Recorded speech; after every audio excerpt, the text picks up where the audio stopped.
الشيخ يا أخي بعيد عنهم كل البعد، بعد المشرق عن المغرب، سواء في العلم أو في العمل أو في الخلق أو في الدعوة أو في الهمة، بعيد عنهم.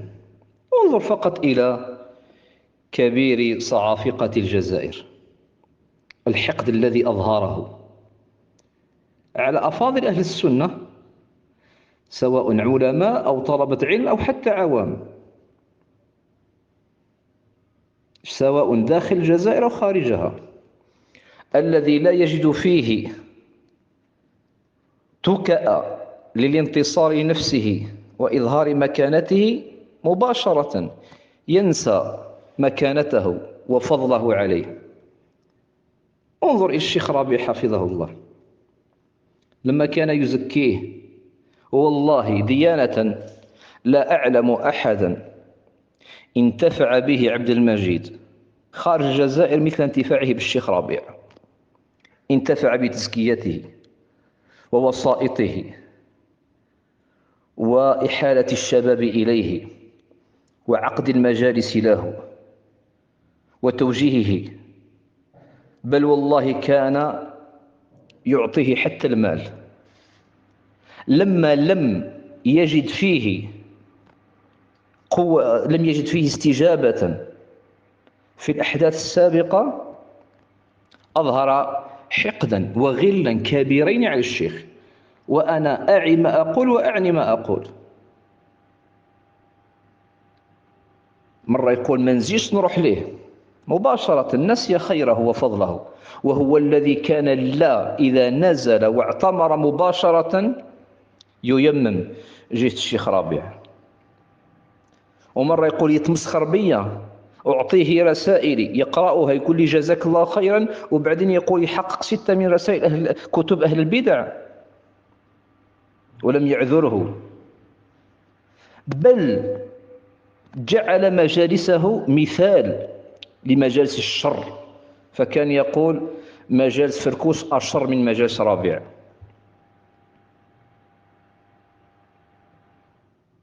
الشيخ عبيد رحمه الله مات وهو عنه قد خسر الشيخ عبيد قبل موته رحمه الله. وتعرفون الشيخ عبيد وكيف كان يزكيه ويثني عليه لما خالفه في تلك الأحداث، وطالبه الشيخ عبيد بأن يحضر الأدلة التي يدين بها الجماعة وإلا يحكم عليه بالنكول. يقول يتمسخر بي، حط روحه قاضي يحكم علي بالنكول، ولم يحترم شيبتهم ولا سابقتهم وإن أخطأوا. لا يخاطب أهل العلم هكذا. فإذا كان هؤلاء علماء لهم أيادي بيضاء عليه، لم يحترم سابقتهم ولا فضلهم عليه، فما بكت نحن. الشيخ فركوس هو حدثني، كبير صعافقة الجزائر حدثني أن الشيخ تابعه في رسالته حرفا حرفا وكلمة كلمة من أول الكتاب أو من أول الرسالة إلى آخرها.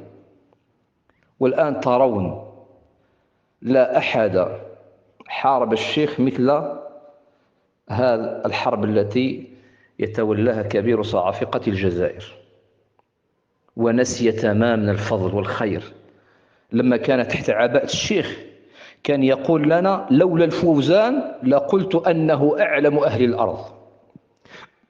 وكان يقول الشيخ فركوس أعلم من ربيع وعبيد مجتمعين. وكان يقول علامة الغرب الإسلامي، وهو الذي لقبه بمفتي إفريقيا. فلما الشيخ لم يداهنه في أخطائه قامت قائمته، لأن الرجل من ينتصر له أو يعينه على الانتصار لنفسه أو يستفيد من ذلك يقدمه يجعله في مصاف الكبار، ولا هي منهج ولا علم ولا أصول سنة ولا غير على السنة ولا شيء، فقط النفس.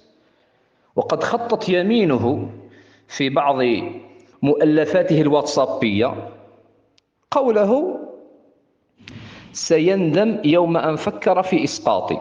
هذه هي الفكرة العامة لهذه الحرب، سيندم يوم أن فكر في إسقاطه. والله الشيخ ما فكر في إسقاطه ولا شيء، بل فكر في إسعافه.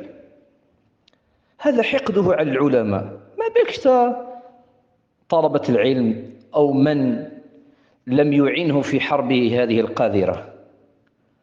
انظر فقط إلى خيرة إخواننا الذين كانوا حوله، كانوا يخدمونه بأعينهم، بنفوذهم، بأموالهم، بأخلاقهم.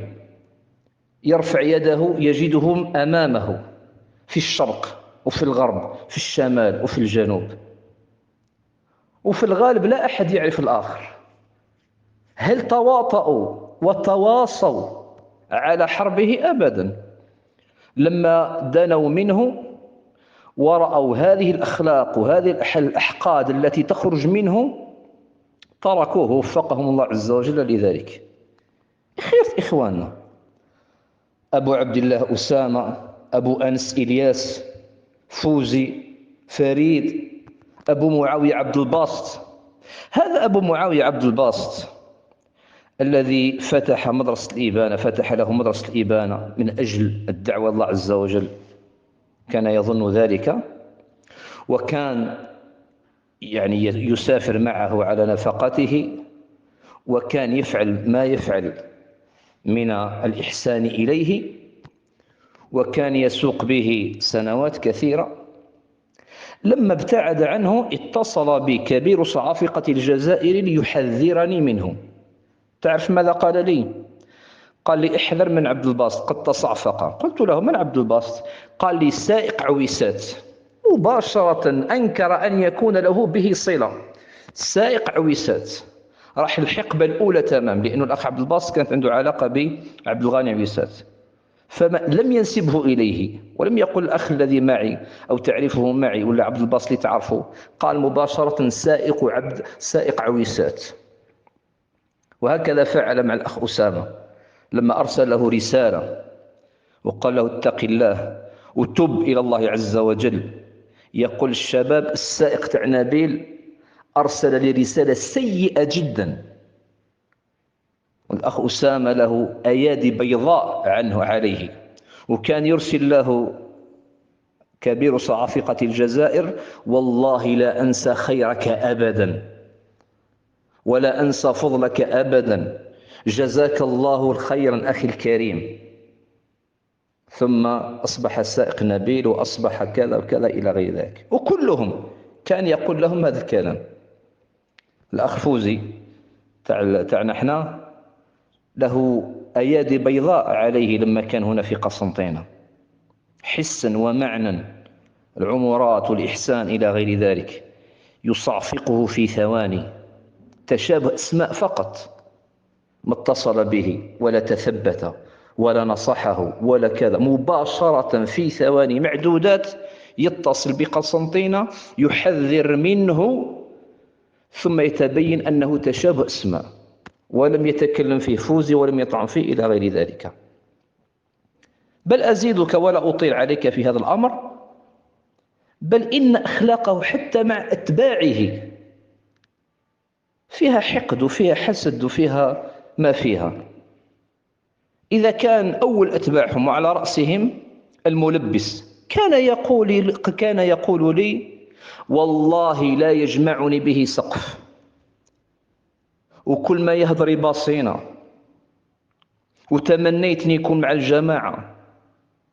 وعقد له 3 مجالس، عقد عليه 3 مجالس، مرة مع الشيخ ومرة في مجالس مستقلة، للنظر في قضيته وكيف يتم التخلص منه وكيف يتم التحذير منه. وكان يقول لي: تحضر رقمه، أحضر رقمه، لا تتواصل معه تماما. الهضابي هذاك لما، وكلكم سمع الصوتية، لما قال مستعد نضحي به ويحذر منه في الخاص، وأنكر عليه أشد الإنكار في بداية الأحداث كيف يصف الشيخ بأنها فتوى خارجية، وبعدين في العلن تجده يثني ويقدم.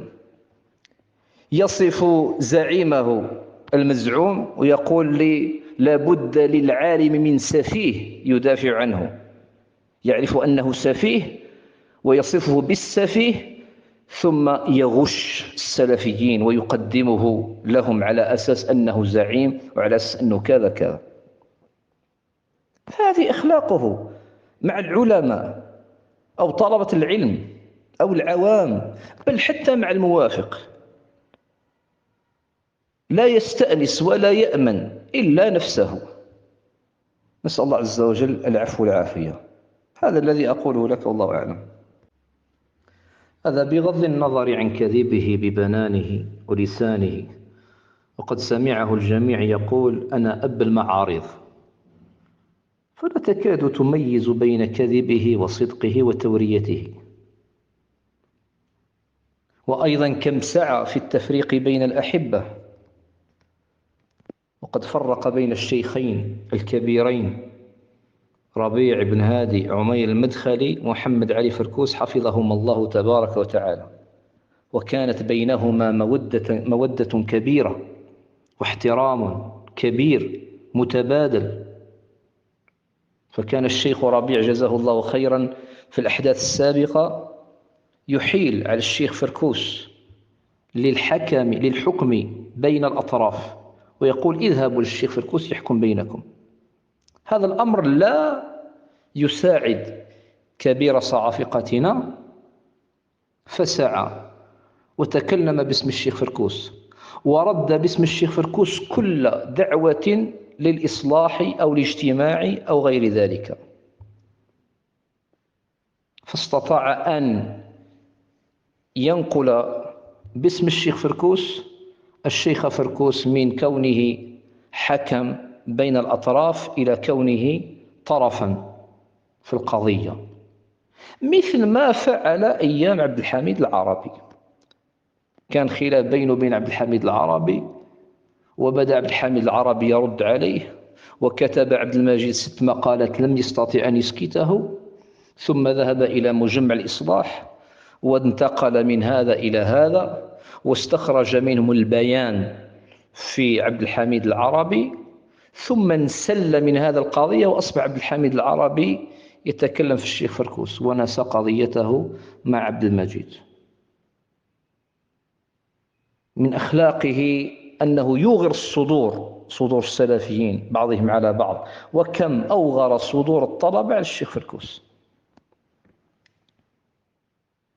لاحظت مؤخرا كيف ظهرت الجرأة في تبديعه للسلفيين. قال على الذين اتخذوا موقفا سليما، قال هؤلاء خرجوا من السلفية إلى السرورية، وجعل حالهم كحال الذين ارتدوا بعد موت النبي صلى الله عليه وآله وسلم. والله المستعان. من أخلاقه إفشاء الأسرار، أسرار الإخوة. كم من أخ استأمنه على سر واستشاره في مشكل عائلي يجد سره ومشكلته العائلية عند أخ آخر، وقد وقفت على هذا النوع. يجد مشكلته عند شخص آخر، ولما ذهب هذا الشخص نفس الشيء عنده مشكلة أسر بها كبير الصعافقة فوجدها عند الشخص الأول. وكم أعطى مواعيد وأخلفها، وكم من على السلفيين بالجلوس معهم، وهذا أقصى ما يقدمه. كم تلاعب بأموال الناس، وهذا بحر لا ساحل له. كم تلاعب بالهبات المشروطة إلى غير ذلك. فالشيخ بعيد كل البعد عن أخلاقه والله المستعان. فهذا بعض من كل ودق من جل من أخلاقه. فهل يصح بعد ذلك أن يكون في الدعوة إلى الله عز وجل، أو أن يكون رأسا أو على هرم الدعوة إلى الله عز وجل، فضلا أن يبدع عالما ثابتة سلفيته بيقين؟